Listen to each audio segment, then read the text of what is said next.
ATR is an overtly political organization. We fund groups that share our values as an institution, the values of democracy, of equality, regardless of race, class, gender, sexual orientation. Traditionally, philanthropy's been about and for people who are white and exclusively wealthy. ATR prioritizes organizations that are led by the people who are directly affected by the problems they're trying to address. The vision we have is a vision of farm workers in the community, in the general community, in decent and affordable housing, having a say in the management and the decision making about that housing, and being able to participate as full members of the local community. ATR is creating a democratic organization made up of donors who come from all kinds of backgrounds. ATR is about building a progressive majority here in the Northwest, and we want to make sure that that majority is representative of a broad cross-section of people that really is reflective of and responsive to the very real needs of every person, especially those who have been most exploited, most oppressed, most damaged by the kinds of inequalities that we live with. And it is grassroots organizations that are building power for individuals who are so far away from that sense of power of participating in democracy. ATR gave Oregon Action a 3-year capacity building grant to help them strengthen their organization. They have a commitment to eliminating poverty, trying to make sure that everybody has equitable, livable wage jobs, that our kids all go to quality schools. They've recognized that they need to get out there and not only register people to vote, but to build an informed base of voters who can vote on those issues in November and make a real difference. We decided that we need to make a difference. And in making a difference, we had to get some numbers on the board. We came up with our goal of 30,000 people. By going out canvassing, it presented an opportunity for job placement for a lot of the young people that weren't working. That was a job for them. You know, they were volunteering, but at the same time, you know, they were actually able to get paid for some of the work that they did. My work entails working with ex-felons, minorities, and low-income folks. And a lot of them have been disenfranchised and disempowered to where they don't even believe in the voting process. They feel like my vote doesn't count. I explained to them that, look, if your vote didn't count, why do politicians spend millions of dollars to get your vote? Okay, if it didn't count. So it counts for something. Only if you collectivize, organize, and mobilize to affect change. That's the only way your vote's gonna count. We will teach you how to stand up and vocalize for yourself.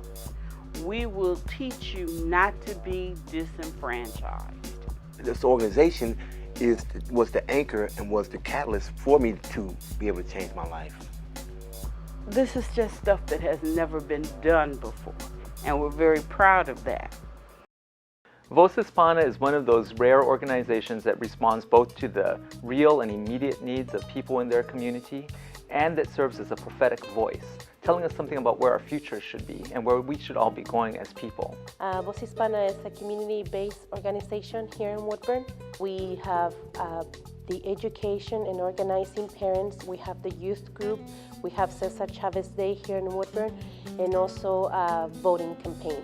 As a club, we try to convince our friends or family that are citizens to vote, because we are a lot of Latinos right here in Woodburn, a lot of Latinos in the country, but not every Latino has the opportunity to vote. So it's very important that who can vote, because they can make a voice for every Latino in this country. Voz Hispana is a hub for the immigrant community in their area. They're helping the newcomers. That means Russians and Latinos. They have done some incredibly important work.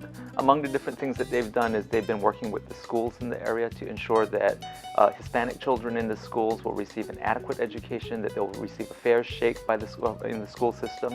The class of 2004, it was the biggest, with a big, good turnout. The kids, most of the kids are going to college. They have organized an annual Cesar Chavez Day celebration that helps to instill pride and a sense of place among Latino children, and that educates the whole community about the importance of Cesar Chavez and the farm worker movement and farm workers in general.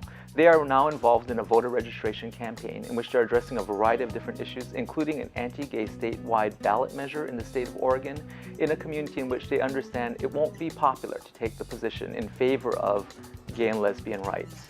I believe that that work is really incredibly important and groundbreaking work. I don't believe it's being duplicated almost anywhere else in our country.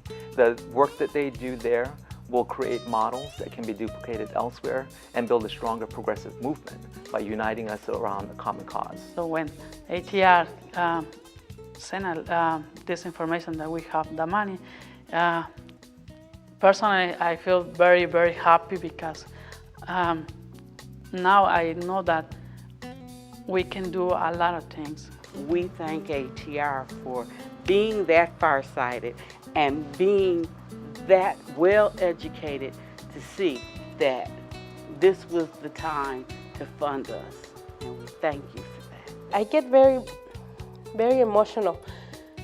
Our community is one of the underserved communities. With the money the ATR has been awarded to us, we have been very successful with our parents and our children. This is the first time ever, last year, we had the whole community coming together to this hall, the one we're having the interview in. The moment we're in now in history really puts in stark contrast how deeply we need fundamental change. We need to learn that all of our efforts, time and money should not just be directed towards elections and getting Democrats into office, but to really learn to hold them accountable, to learn to build stronger movements that continue to follow them with their promises that they have made, and to really work towards making progress. The difference, I think, is that ATR dedicates itself first and foremost to supporting organizations who seek to do more than that, who may engage in some of that activity, but who seek to, through that work and in other ways, to fundamentally change the power dynamics in their communities. If we really mean that we want democracy, then each of us has to take some risks and participate in building a democratic process and getting ourselves involved. As the grants manager of the basic grants program at ATR, I'm very aware of what the need is out there. We fund about 1/4 of organizations that apply to us for funding that actually fit within our criteria and our mission. Only about 1/4. And the amount that we give those groups, $7,500, does not nearly meet their need. The organizations that we are funding here at ATR are up against multinational corporations and governments. They're fighting for justice for communities that have never really experienced fairness and justice, for whom democracy has never really meant anything real and meaningful. So that fight is one that requires a tremendous amount of support. Yes, they have the passion, they have the courage, they are determined, and they get very far based upon that kind of passion, courage, and determination, but they also need money.